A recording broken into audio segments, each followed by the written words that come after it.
Thank you, Justin. Good morning, honoured guests, colleagues, ladies and gentlemen.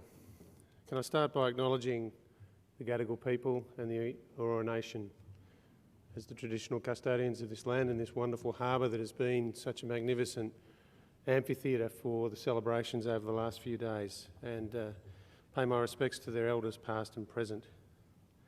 I'm pleased that for the third time in a row at the CPA conference that we're able to kick off the conference with what is fast becoming the traditional service chiefs session.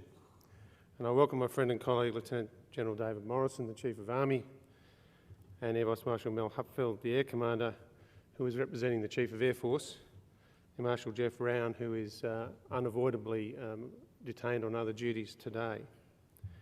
Now, this session is important from the Australian perspective because it reinforces the fundamentally joint approach that we take to the profession of arms. Now, last year we had a similar session at the Chief of Army's conference down in Melbourne, which further underscored this joint approach.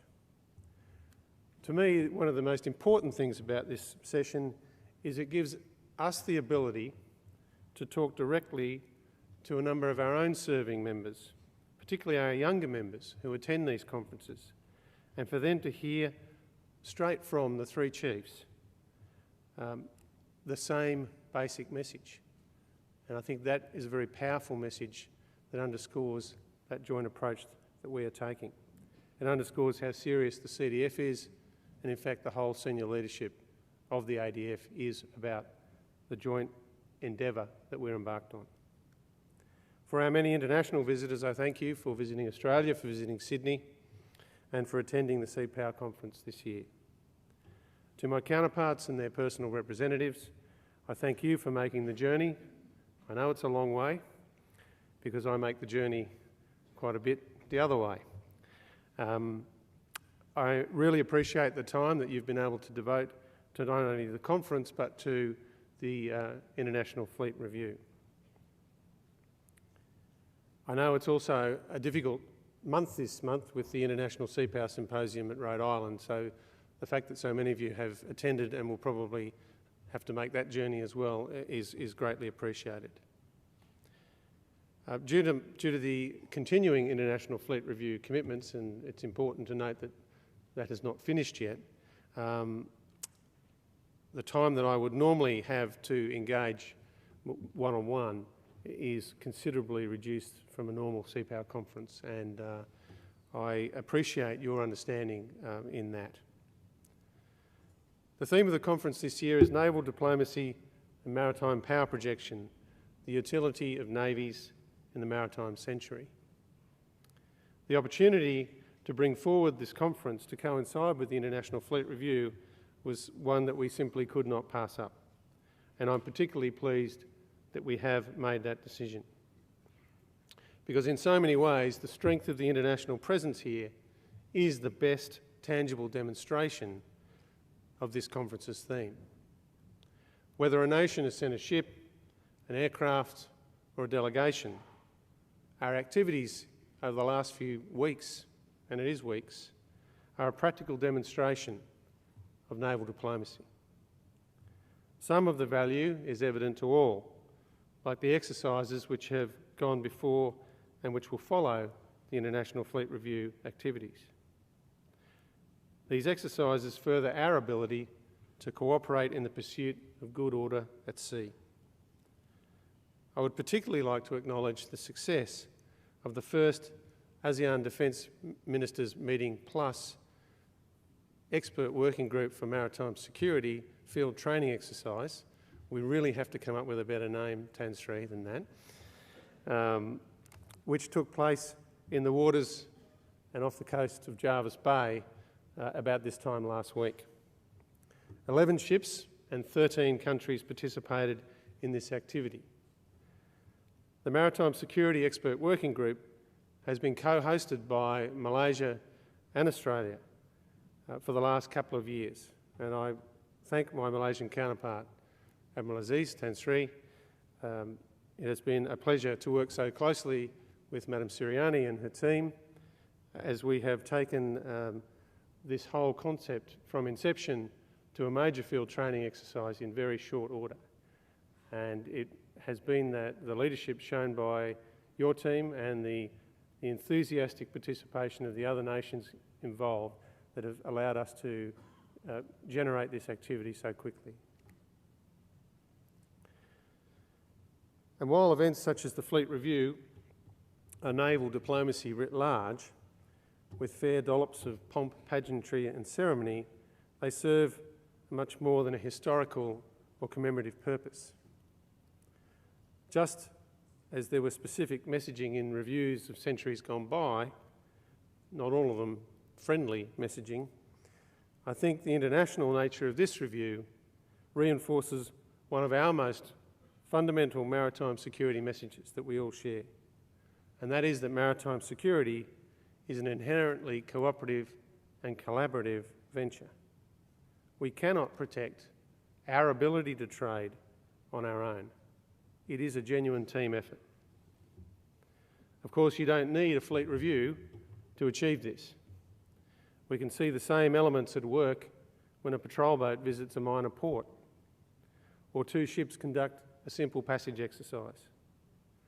The aggregate effect of such activities goes towards building habits of cooperation which we can apply for mutual national benefit. So thank you all for attending, because our practical demonstration of naval diplomacy on a grand scale is made up of the effort of each and every nation and navy which is represented, and each and every interaction and activity that we undertake. I think it's worthwhile setting out what naval diplomacy is, to ask what distinguishes it from other forms of diplomacy, and to examine how then it fits with and supports a nation's overall diplomatic effort. For me, at its most fundamental, naval diplomacy springs from the common bond amongst mariners. These common bonds do not replace or overtake national allegiance, of course, but a shared understanding of the marine environment offers different ways of engaging and different ways of viewing the subject. Through this, we can offer alternative paths to understanding and cooperation. Of course, communication in and of itself is not the answer to all our difficulties, but it is most certainly an essential requirement to resolving problems. Many of the customs, understandings and freedoms on which we depend for the exercise of naval diplomacy date from the age of sail, when the commanding officer of a ship was in many ways left to fend for himself while conducting a mission. Communications were slow, and the ship's captain may not have known that conflict between two countries had either concluded or broken out, and this at times had some undesirable, unforeseen consequences. The modern incarnation is much more complex. The ubiquity of modern communications enable innumerable relationships and channels of communication around the world, not least through a professional diplomatic corps. As a result, successful modern naval diplomacy is a tool in the broader conduct of the nation's diplomatic mission. Maritime forces remain a very practical expression of a nation's willingness and ability to be involved in a region. This idea of giving practical expression to a nation's policy direction is important. It distinguishes good intentions and substantive action. This enables maritime forces to be one of the primary tools that nations employ in difficult circumstances, whether that be humanitarian assistance and disaster relief, surveillance and enforcement, or the threat or ultimate projection and use of maritime power. By virtue of their routine deployments, navies can help form habits of cooperation and understanding with neighbours, partners and allies. They are directly and immediately responsive to the direction of government through ministers. And I think it'll be very interesting to hear from two former Australian Defence Ministers on their employment of the Navy as a diplomatic tool later in the conference. While naval diplomacy has a great history, I do not think we can afford to simply assume it will continue on indefinitely in its current format. The way humanity uses the marine environment is changing, and national desire for maritime trade and resources is expanding. Now, this slide is an unashamedly Australian-centric perspective of the Indo-Pacific. It shows the key arteries of the maritime global trading system in our region. And I think it has helped focus Australian strategic thought develop on the importance of this broader region and its relationship to Australia's security and prosperity. So what are the changes? Nations are increasingly looking to the sea for additional food and energy resources. According to the United Nations Food and Agricultural Organization, the worldwide production of farmed fish has recently overtaken that of beef. Fish farming, offshore oil and gas, and more recently, alternative energy production such as wind and wave energy has led to an extension of permanent human infrastructure into the maritime environment. The wind farm arrays in the North Sea are a prominent example. The floating offshore production and storage concept is being taken to a new level with floating LNG plants. There is one under construction at present, likely to be the first one in the world to enter service when it's deployed off the northwest coast of Australia in 2017. It will be 488 metres long and displace nearly 600,000 tonnes. If it is not a resource a nation can produce or extract for itself, then it is to the sea and to the global maritime trading system that nations will look. The cost of transporting a shirt from its place of manufacture to its place of sale, just about regardless of where those 2 points are, is about 1 cent. Effectively, the location of where something is produced, be it the finished product or a component, is increasingly less important because the cost of transporting it where it needs to go is almost trivial. Even if this cost estimate is out by 1 or 2 orders of magnitude, the point remains. As a result, our economies are as intimately linked as they ever have been. The influence of the global maritime trading system is all-pervasive. The reliability of the system means that companies clearly carry less and less inventory, so interruptions to their global, just-in-time supply chains have an enormous impact, and those interruptions can occur almost anywhere around the world. These are global trends, with many aspects of them expressed forcefully in the Indo-Pacific. The shift of strategic interest and weight to this region, this inherently maritime region, will only reinforce those trends. For me, the huge increase in humanity's maritime interests and footprint leads to 3 immediate conclusions. First, I think we need to re-examine the basis of our strategic thinking. While the likes of Mahan, Corbett, Richmond, Cable, Booth, we can add Till and Grove just to make a couple of the members of the audience happy, provide a good basis. But I do not think they offer a complete understanding of the challenges that we face into the future, nor do I think it is reasonable to expect that they should. In the Australian context, this re-examination is centred around the emerging notion of a maritime school of strategic thought to counter the continentalist and expeditionary schools of thought that have dominated Australian strategic thought for some time. Now, shifting our basic strategic cultural predisposition in Australia is not a simple task, and it is something I know that the Chief of Army will focus on in his talk shortly, so I will not steal his thunder.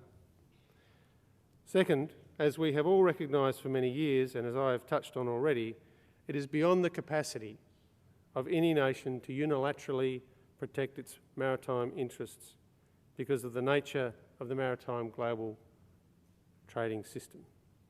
Certainly, it can be done some of the time and in some specific locations, but just as certainly not everywhere and not all the time. Maintaining good order at sea is fundamentally a collective and cooperative activity. That means we have to work together, which to me is the basis for naval diplomacy. Third, as nations seek to make more intensive use of marine resources, maritime forces are likely to be at the forefront of regulating that use. Good order at sea may well require a larger and more specific body of knowledge. A rules-based order which enables all nations to benefit will inevitably need maritime forces which can observe and enforce this order. This will involve the effective conduct of a mix of constabulary, warfighting and diplomatic tasks. I think the idea of modern naval diplomacy being a far more integrated activity is something we should pursue in greater detail. Australia, like many nations, has been on a journey to build joint forces. In an operational warfighting sense, I think we have achieved great success. Indeed, the whole is so evidently greater than the sum of the parts. I think we must ask the question, how do we build on this concept in the constabulary and the diplomatic arenas? We need to look at ways in which we can achieve joint military diplomatic efforts. And certainly for Australia, as we contemplate the imminent arrival of the Canberra-class amphibious ships, we have the opportunity to integrate all three services' capabilities to achieve these outcomes. I think there is good precedent for this. The whole-of-government approaches typified by organisations such as the Australian Civil Military Centre, born of our experiences over the last 10 years or so, are indicative of our capacity to routinely coordinate the efforts of several agencies. Our new construct for border protection is another example of this. I'd like to expand a little on the idea of integrated naval diplomacy, or perhaps just simply integrated military diplomacy. The program in front of us is, of course, very Navy and maritime centric. Underpinning much of that discussion are the various environmental-based strategies. There is a perception, though, that those strategies are either-or questions, that we somehow have to choose which one is superior. And our message, I think, not just my message, is simply that we don't have to choose one over the other. Or perhaps more accurately, we don't have to choose all of the time. There will be times when one environment naturally leads another. There will be times when we combine the two of three.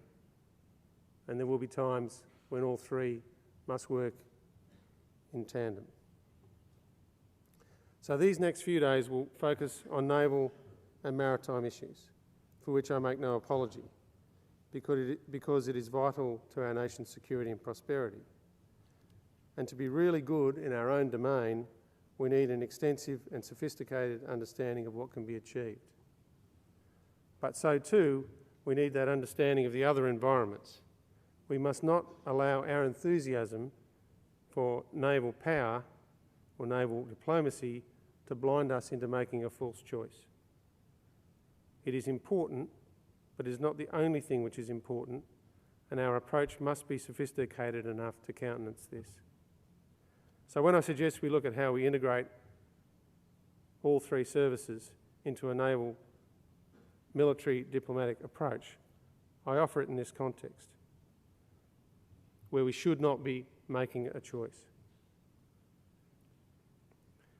Being one-eyed might have worked for Vice Admirals in 1805, but it's not that good in 2013. I think there are other areas where the character of naval diplomacy may be changing and where we must prepare for the possibility of significant change. For instance, what will the impact of technological developments have on the use of navies for diplomatic tasks? The acceptance of naval forces in a diplomatic role is based on an almost unspoken understanding of their capabilities and the potential they represent. Changes in technology, of course, have the potential to upset that understanding. The current discussion over surveillance activities in exclusive economic zones is one example. But this could go further. For example, if the extension of vital national infrastructure deeper and deeper into nations' maritime zones continues, how will our understanding of concepts such as innocent passage hold up? Will nations seek to place conditions on access to areas around such infrastructure? The current restrictions are really very small and mainly focused on the safety of navigation. Is there potential nations will seek to expand them, and what implications will this have for naval diplomacy? Another aspect of this whole discussion is the notion of concepts such as smart power and smart defence, and we'll cover that in the next few days as well. Smart defence is, in my view, the force structure pairing to smart power. And while it is often discussed in terms of Europe and NATO, I think it has much broader applicability, and that we've already had some excellent examples of it. Just here in Australia, we have at least 3 examples of smart defence.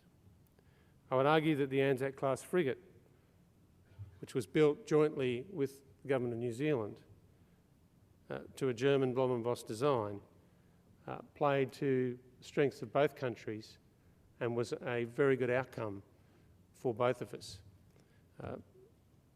We could not have achieved the result independently, and we, to this day, are still reaping the benefits of that program.